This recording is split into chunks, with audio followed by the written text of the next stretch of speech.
महिलाएं एक सक्रिय साझीदार है, हम उनको कमतर नहीं आंक सकते।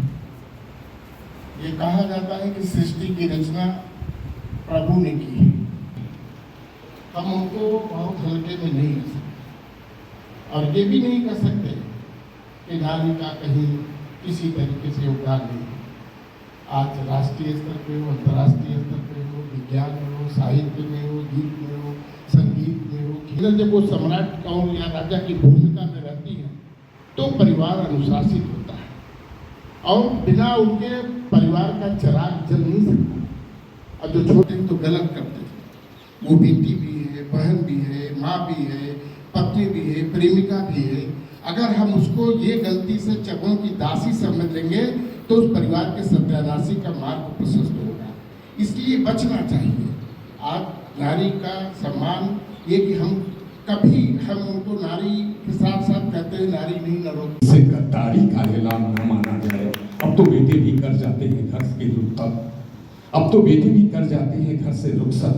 बेटी को वही मेहमान न माना जाए, बेटी को वही मेहमान न माना जाए। मेरा भाव ये है, जहाँ बिहारी लिखते हैं, जहाँ रामधारी सिंह दिनकर जैसे व्यक्ति लिखते हैं, जहाँ महिलाओं पर तमाम कविताएं लिखी गई हैं, उनके ममत्व पर, उनके प्रेम पर तमाम कविताएं लिखी गई, आज ये कविता भी लिखी जा रही है।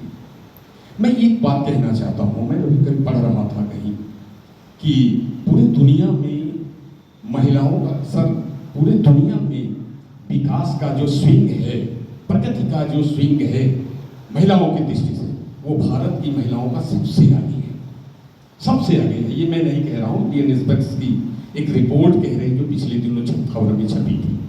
अब हम खुश भी हो सकते हैं, इसलिए खुश हो सकते हैं कि हमारी पूरी दुनिया की जो सबसे महत्वपूर्ण महिला पैदा हुई, वर्तमान काल की बात कर रहा हूँ, उसको अन्यथा न लीजिएगा।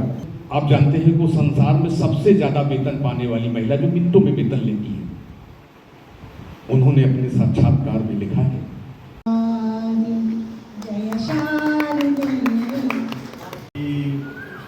कहानी से पहले हमने कहेंगे हमारे देश में नारियों का सम्मान हमेशा से रहा है। कभी भी उनको जब पानी मीठा रहा तो नदी स्त्रीलिंग रही, और जब पानी खारा हो गया या समुद्र धरती पर, तब बारिश स्त्रीलिंग हो गई। हर उस चीज में जिसमें उनको नाटका लिखी, उसमें उनको स्थित लिखा। और के ऊपर क्यों है और समीक्षा है तो न्यायपूर्ण होनी चाहिए, समीक्षा है तो तर्कपूर्ण होनी चाहिए।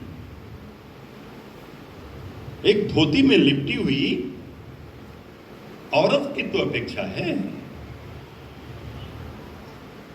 लेकिन आंगन में बिना शर्ट पहने ससुर के बैठे होने पे कोई विरोध नहीं है,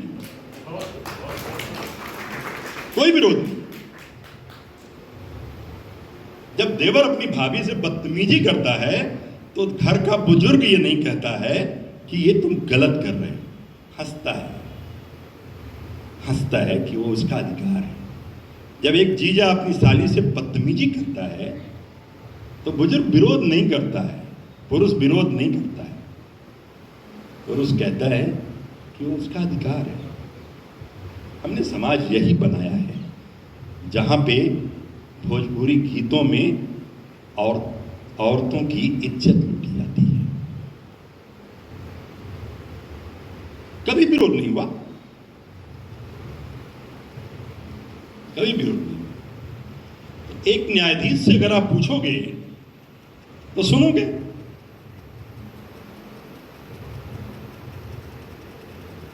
क्योंकि न्यायाधीश तो देखेगा कि न्याय क्या है। समाज बदल रहा है, इसलिए रिश्तों की परिभाषा भी बदलनी चाहिए। समाज बदल रहा है, इसलिए रिश्तों की भूमिका भी बदलनी चाहिए। तमाम सदस्यों की जानिब से मैं अपनी तरफ से आपका बहुत बहुत आभार व्यक्त करता हूँ, अभिनंदन करता हूँ, स्वागत। बहुत आभार व्यक्त करना चाहूँगा कि यहाँ पर इतनी अच्छी संगोष्ठी का आयोजन इन्होंने किया है और इस जनपद के सभी प्रबुद्धगण यहाँ पर उपस्थित हैं और एक ऐसा मंच है जहाँ पर हम एक स्वस्थ समाज के निर्माण की बात कर रहे हैं। कार्यक्रम के माध्यम से और जनपद वासियों को क्या संदेश देना चाहिए किस बात? मैं पूरे जनपद वासियों को ये संदेश देना चाहूँगा कि एक न्यायपूर्ण समाज बनाने में वो सहयोग करें और अपने सुधार को देखते हुए अपने को प्रोग्रेसिव प्रगतिशील बनाएं और जिसका जो हक है समाज का हर व्यक्ति वो सम्मानित हो, उसका हक उसे मिले, उसका जो अधिकार है उसको प्राप्त करें, इसमें सहयोग करें।